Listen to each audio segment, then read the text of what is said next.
The Merchant of Venice. Watch the story, The Merchant of Venice from Tale from Shakespeare, the famous English playwright. Around 200 years later, Charles and Mary Lamb decided to introduce Shakespeare's play to children, and so they wrote Tales from Shakespeare. The book became popular with both the young and the old. Shylock, the Jew, lived in Venice.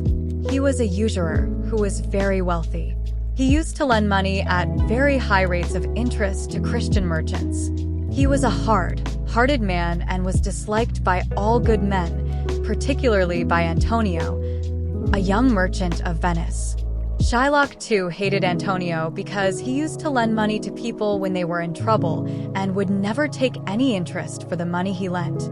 Antonio was the kindest man that lived and was greatly loved by all his fellow citizens. But his dearest friend was Bassanio, who had nearly spent all his fortune by living in a very lavish manner. Whenever Bassanio wanted money, Antonio assisted him. One day Bassanio came to Antonio and told him that he wished to marry a lady whom he dearly loved and whose father had left her a large estate. But not having money to furnish himself suitable to marry such a rich heiress, he approached Antonio to lend him 3,000 ducats. Antonio had no money with him at that time to lend his friend, but expecting to have some ship come home soon with his goods, he said he would go to Shylock and borrow the money upon the credit of those ships. Antonio and Bassanio went together to Shylock, and Antonio asked the Jew to lend him 3,000 ducats upon any interest he should require, to be paid out of the goods contained in his ships at sea. The Jew now said, "Signor Antonio, very often you have railed at me, and I have borne it with a patient shrug. Well then, it now appears you need my help. Do you think I should lend you 3,000 ducats?" Antonio replied, "If you will lend me this money, lend it to me not as to a friend, but rather lend it to me as to an enemy." And then Shylock, pretending to be kind, said he would lend him the 3,000 ducats and take no interest for his money. Only Antonio should go with him to a lawyer and there sign in merry sport a bond, that if he did not repay the money be certain day, he would forfeit a pound of flesh, to be cut off from any part of his body that Shylock pleased. "I will sign bond," said Antonio. At last, against the advice of Bassanio, Antonio signed the bond. The rich heiress that Bassanio wished to marry lived near Venice, at a place called Belmont. Her name was Portia. Bassanio now set out for Belmont, attended by another friend by the name of Gratiano. Bassanio was successful in winning the hand of Portia and confessed to her that he had no fortune. She, who loved him for his worthy qualities, answered, "Myself and what is mine is now yours. I give them with this ring," and she presented a ring to Bassanio. Bassanio was so overpowered with gratitude at her gracious manner that, taking the ring, he vowed never to part with it.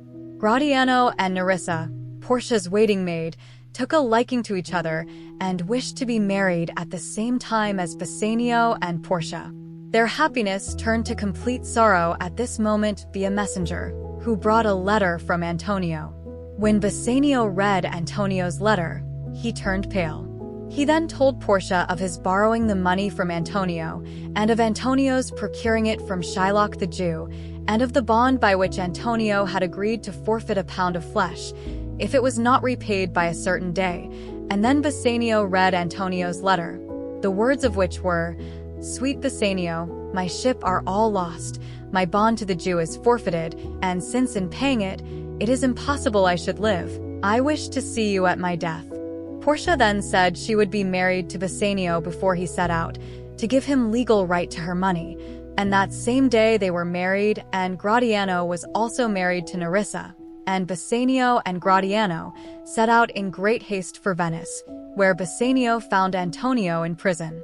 The cruel Jew refused to accept the money that Bassanio offered, and a day was set to try this shocking case before Duke of Venice. Portia meanwhile began to think if she could by any means try and save the life of Bassanio's dear friend, and at once resolved to go herself to Venice and speak in Antonio's defense. Portia had a relation named Bellario who was a counselor in the law. She wrote to him, and when the messenger returned, he brought letters of advice from Bellario about how to handle the case. Portia dressed herself and her maid Nerissa in men's clothes, and setting out immediately, they arrived in Venice on the day of the trial. The case was just going to be heard in the Senate House when Portia entered and presented a letter from Bellario. The learned counselor wrote to the Duke, saying he was sick and requested that the learned young Dr. Balthasar, so he called Portia, might be permitted to take his place. This the Duke granted, though he was quite surprised at the youthful appearance of the stranger. And now began this important trial. Portia looked around her, and she knew the merciless Jew, and she saw Bassanio, but he knew her not in her disguise. The importance of the arduous task that Portia had taken gave her the courage she needed. First of all, she addressed herself to Shylock, and spoke so sweetly of the noble quality of mercy that would have softened any heart but the unfeeling Shylock's. She said that it was a double blessing. It blessed the person who was merciful and the person who received it. Shylock only answered her by desiring to have the penalty forfeited in the bond. "Is he not able to pay the money?" asked Portia. Bassanio then offered the Jew the payment of the 3,000 ducats, as many times over as he wanted. When Shylock did not want the money, Portia gravely answered that laws once established must never be altered. Shylock, hearing Portia say that the law cannot be changed, said, "A Daniel is come to judgment. O wise young judge, how I do honor you! How much elder are you than your looks?" Portia now wanted to look at the bond, and when she had read it, she said, "By this bond, the Jew can lawfully claim a pound of flesh to be cut off nearest Antonio's heart." Shylock now started sharpening a long knife. Looking eagerly towards Antonio, Shylock said, "Come, are you ready?" "Wait a little," said Portia. "There is something else. This bond here gives you no drop of blood. The words expressly are a pound of flesh. If in the cutting off the pound of flesh you shed one drop of blood, your lands and goods will by the law belong to the state of Venice." Now, as it was utterly impossible for Shylock to cut off the pound of flesh without shedding some of Antonio's blood, this wise discovery of Portia's, that it was flesh and no blood that was named in the bond, saved the life of Antonio, and Gratiano exclaimed, "O wise and upright judge!" Shylock, finding himself defeated, said that he would take the money, and Bassanio, rejoicing at Antonio's unexpected deliverance, cried out, "Here is the money." But Portia stopped him, saying, "By the laws of Venice, your wealth is forfeited to the state for having conspired against the life of one of its citizens, and your life lies at the mercy of the Duke." The Duke then said to Shylock, "I grant you your life before you ask it. Half of your wealth belongs to Antonio, the other half comes to the state." The generous Antonio then said that he would give up his share of Shylock's wealth if Shylock would sign a deed to hand it over at his to his daughter and her husband. The Duke now released Antonio and dismissed the court. The Duke and his senators left the court, and Bassanio and Antonio asked Portia to accept the 3,000 ducats for her help and skillful handling of the case.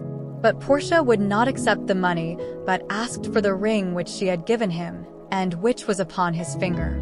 Bassanio was sorrow-stricken that the counselor should ask him for the only thing he could not part with, but he had to part with it. And then the clerk Nerissa, who had also given Gratiano a ring, begged his ring, and Gratiano gave it to her. There was a squabble when the husbands reached home, but then Portia narrated how she had come to be Balthasar and Nerissa her clerk. All was now well, particularly as Antonio received news of the safe return of his ships.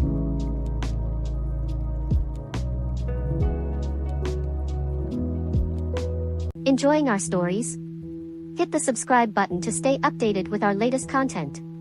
Don't miss out on any new story updates. Hit the bell icon to receive notifications whenever we upload a new video. We'd love to hear your thoughts. Drop a comment below and let us know which stories you'd like to see next.